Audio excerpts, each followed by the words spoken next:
Hey folks, it's David Smith at Correctional Officer Lifestyle. I'm coming to you today with another video. This video is it's about being put into situations you don't necessarily want to be in, having to deal with situations you don't necessarily want to have to deal with, and having to do things that you don't necessarily want to do. I was recently put in a situation like that, and I'm not going to go into any details about it because it's just not something I really want to talk about. It's one of those deals. But I had to put 5 guys into a situation that I didn't feel comfortable putting them in. I had to put 5 guys into a situation, potentially very dangerous situation, that I didn't feel comfortable putting them in. Now, I was reminded of part of our code of ethics, and part of our code of ethics is I am willing to go in harm's way in fulfillment of these missions. That's ultimately what I fell back on when I actually put these guys in that situation. I tried everything I knew to keep them out of it. I asked advice of my mentor, and that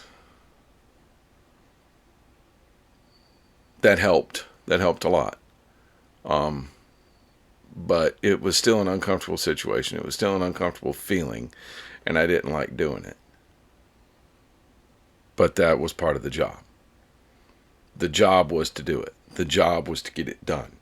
The job was for us to do it, to make it safe for the rest of the people coming behind us, for the next shift coming to fill that post after we left. We had to do that in order to make it safe for them.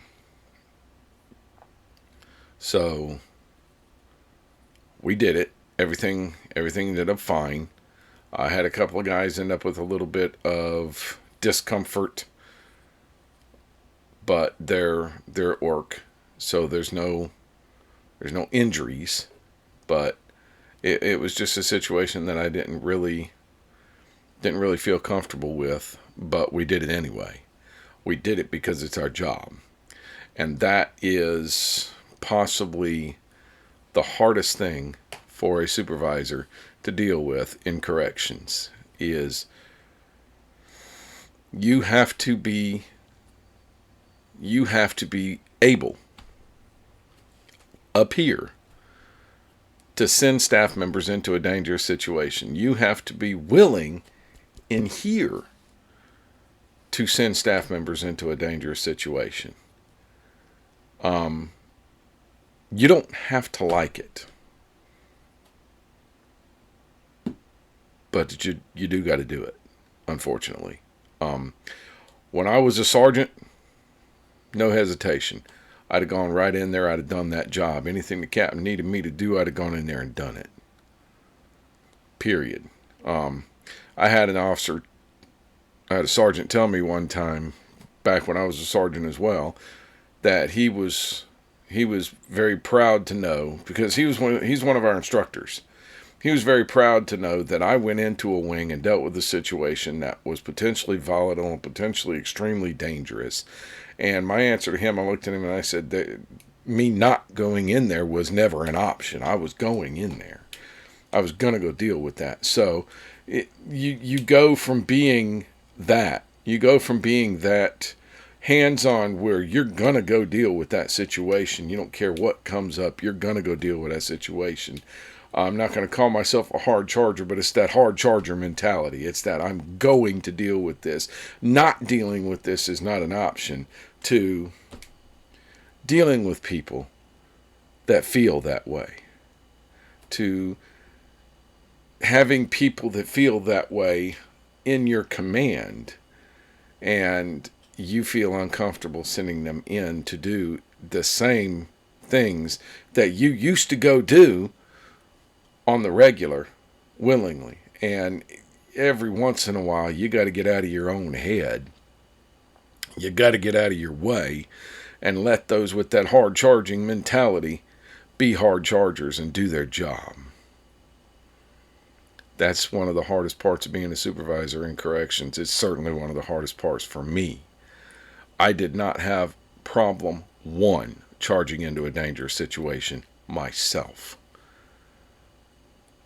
But I do kind of have a problem sending folks into a dangerous situation. And that's something that I'm working through. Folks, I appreciate you listening to this video. This is more of a ramblings from an old man than anything else, but it's something that I felt passionately enough about that I needed to let y'all know.